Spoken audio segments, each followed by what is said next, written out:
गोहाना की अनाज मंडी में अब बाजरा घोटाले के आरोपों ने नया बवाल खड़ा कर दिया है। भारतीय किसान यूनियन छड़ूनी गुट के प्रदेश उपाध्यक्ष सत्यवान नरवाल ने मार्केट कमेटी सचिव को सबूतों के साथ शिकायत सौंपते हुए बीजेपी सरकार पर किसानों के साथ धोखा करने का आरोप लगाया है।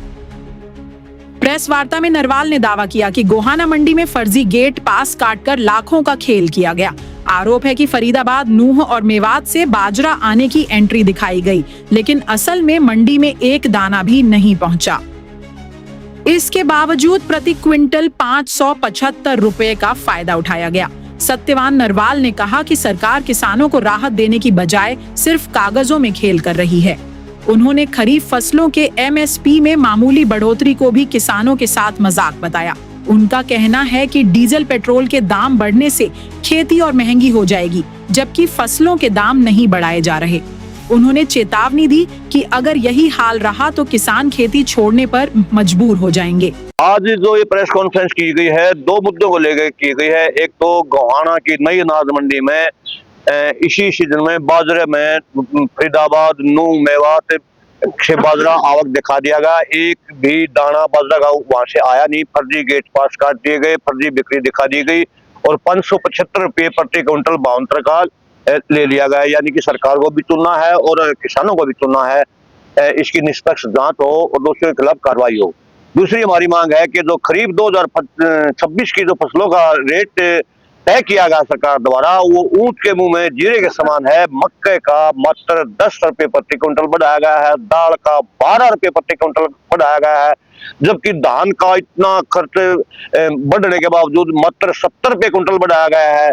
किसी भी फसल का रेट वाजिब नहीं दिया गया है। हमारा अनुरोध है सरकार से इस पे दोबारा से पुनर्विचार करके किसानों को सही रेट दे।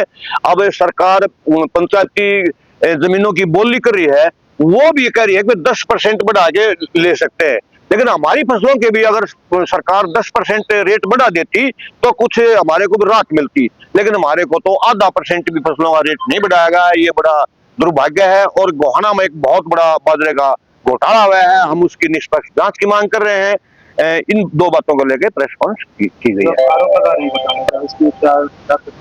जो आरोप लगा रहे हैं हम, ये देखिए, हमने ये गोहाना की मार्केट कमेटी के अधिकारियों द्वारा रिपोर्ट दी गई है कि मात्र एक किसान का मिलान सही पाया गया है, गेट पास है, और बाकी जो अन्य किसान जो मेवात, फिरोजपुर, झरका से आए गए किसान, किसी भी किसान का मिलान नहीं पाया गया है। ये रिपोर्ट इन्हीं की रिपोर्ट है, उसके बावजूद इन लोगों के खिलाफ कोई कार्रवाई नहीं कर रहे हैं।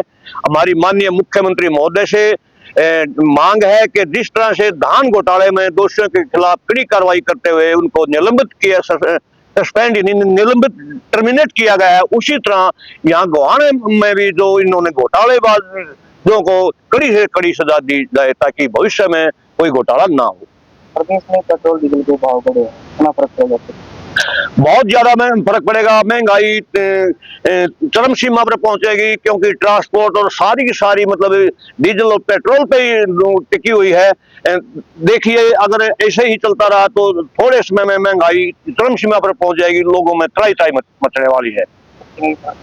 हर चीज में फर्क पड़ेगा। खेती करनी हमारी महंगी हो जाएगी, फसलों का रेट ये बढ़ा नहीं रहे, किसान खेती छोड़ने पर मजबूर हो जाएगा।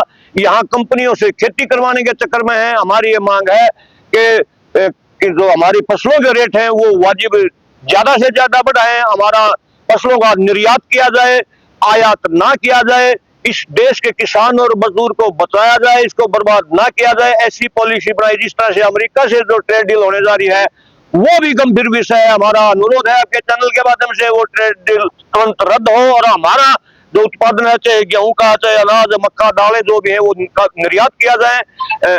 आयात नहीं करना चाहिए ताकि देश का किसान बच सके।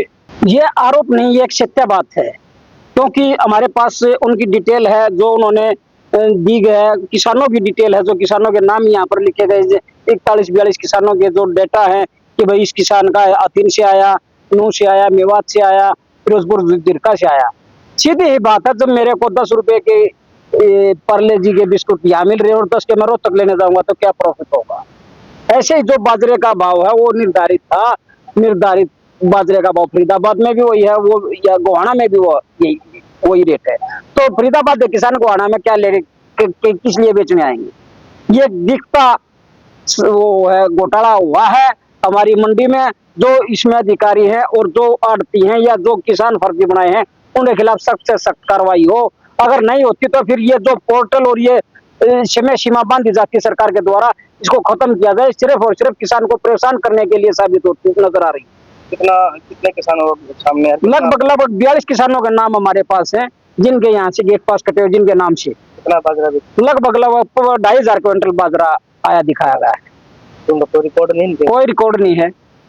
575 रुपए के आसपास जो भावांतर योजना है जो हरियाणा सरकार किसान के खाते में डालती है, ये सारा घपला उसके पास ये उसके लिए है। क्योंकि कोई भी फसल जब हम बेचते हैं या हम गेहूं बेचते हैं, धान बेचते हैं, यहाँ तक कि गन्ना बेचते हैं, तो कैश किसी को नहीं मिलता। जो खरीद सरकार करती है उस फसल का कैश किसी किसान को नहीं मिलता, वो खाते में आया हुआ है। लेकिन इस फर्म ने, जिस फर्म के नाम ये बिल कटे हैं, जिसके पास बाजरे की खरीद हुई है, उसने किसानों को कैश दिखाया है कि हमने कैश दिया है। पैसा उसके खाते में जो भावांतर का पैसा खाते में दिखाया, बाकी कैश दिया गया दिखाया है, ऐसा कहीं नहीं हो रहा है। बहुत बड़ा घोटाला है। हम इसकी जांच चाहते हैं। अगर सरकार इसकी जांच नहीं करती तो फिर हम ये मानेंगे कि इसमें तो पूरी सरकार इनके साथ भ्रष्टाचार में लिप्त है। पेट्रोल डीजल के भाव भी बढ़ेगा, कितना फर्क पड़ेगा? पेट्रोल डीजल के हमारे देश की लगभग 90% खेती बाड़ी जो पेट्रोल और डीजल पर आधारित है। अगर इसके 1 रुपया भी बढ़ता है तो एक किसान को बहुत ज्यादा नुकसान होता है। और ये तो 3 रुपए बढ़े हैं, आने वाले समय में पता नहीं कितना बढ़ेगा। तो किसान को बहुत ज्यादा नुकसान होगा। किसान को तो हर देशवासी को नुकसान होगा, लागत बढ़ेगी। वहीं दूसरी तरफ गोहाना मार्केट कमेटी की सचिव सविता जैन ने इन आरोपों को पूरी तरह खारिज कर दिया। उनका कहना है कि कोई घोटाला नहीं हुआ, सभी गेट पास और बिलिंग नियमों के अनुसार हुई है। उन्होंने कहा कि कुछ किसान दूसरे जिलों से थे और उनका पंजीकरण वैध था। हालांकि उन्होंने यह भी कहा कि अगर किसी को शिकायत है तो जांच करवाई जाएगी। अब सवाल यह है कि आखिर सच कौन बोल रहा है, किसान नेता या मंडी प्रशासन? और क्या करनाल धान घोटाले के बाद गोहाना में भी कोई बड़ा खेल हुआ है? ये जांच के बाद ही साफ होगा। मैंने जैसे रिकॉर्ड का अवलोकन किया, जो कि बाजरा हमारे पास आया सभी के तो गेट पास जनरेट किए हैं। एक रिपोर्टर पर ही उनके गेट पास जनरेट हुए हैं। वो हमारे डिस्ट्रिक्ट से बाहर के थे, हरियाणा के बाहर के नहीं थे। तो सभी रजिस्टर्ड किसान थे। सभी के फिजिकल अराइवल को चेक करने के बाद प्रशासन द्वारा उस टाइम चेक की गई थी। उसके बाद उसकी बीडिंग हुई है। हमारे उच्च अधिकारियों द्वारा भी इसकी जांच की गई थी, तो ऐसी कोई कोताही रिकॉर्ड के अनुसार नहीं पाई। तो किसान को आरोप लगा रहे हैं तो उसका कोई नहीं, अगर उनको लगता है कि किसी प्रकार की गड़बड़ी हुई है तो मैं को रिटर्न में अपने एप्लीकेशन दे देंगे, मैं जांच दोबारा करवाऊँ।